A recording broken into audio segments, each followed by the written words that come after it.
Tatay ng Tres Marias may tricycle na service sa pag-school nila.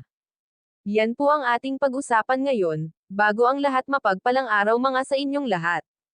Huwag po natin kalimutan suportahan ang ama ng Kalingap na si Val Santos Matubang at Kalingap Rab para mas marami pa silang matulungan. Sa lahat po ng nanonood ng mga video ng Kalingap, pakiusap po kung pwede wag po natin skip.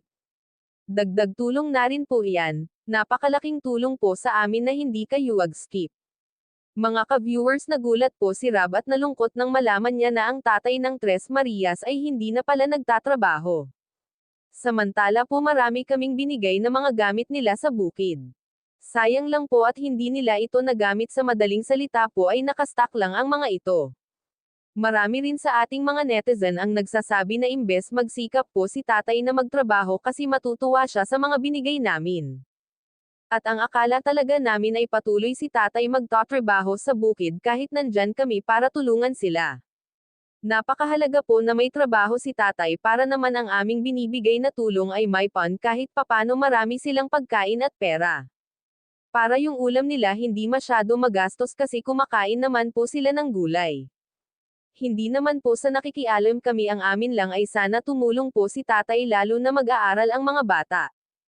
At malaking tulong po kung may trabaho talaga siya para marami ang matuwa at tumulong sa magkakapatid.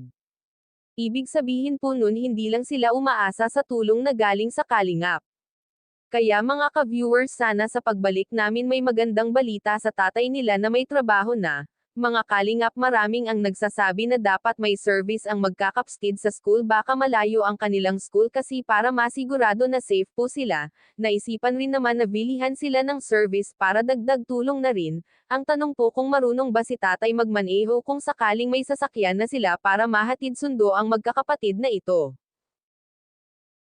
Ayun na po tayo kinakausap, siguro hintayin na lang po natin na dumating po yung magulang nila. Huwag kayong mahiya sa amin. Siguro alam ko naman na di kayo natatakot. Alam ko naman na masaya din kayo na nandito kami. Siguro ay di nyo lang ma-express masyado. Di pa kayo sanay na may ibang tao dito. Pero andito kami para tumulong sa inyo sa abot ng aming makakaya.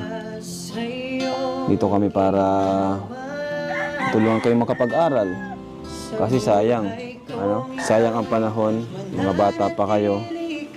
Magaganda naman kayo. May itsura naman. No? Di pa rin po talaga sila umiinit. Ito, hintayin na lang po natin dumating yung kanilang magulang, si nanay. So mga ka-viewers, hintayin po natin ang bagong magaganap sa buhay ng tatlong magkakapatid. Tiyak na maraming tutulong sa kanila, lalo na ang tricycle para naman sa ikabubuti ng Tres Marias ang magkaroon ng service para sa pasukan. Hindi pa kasi natin masasabi kung may mabibili na tayo ng lupa. Kasi kapay may lupa na ibig sabihin po malapit sa school ang bahay nila. Mga ka-viewers, hanggang dito lang po muna ang ating kwento. Sana po nag-enjoy kayo. Maraming salamat po.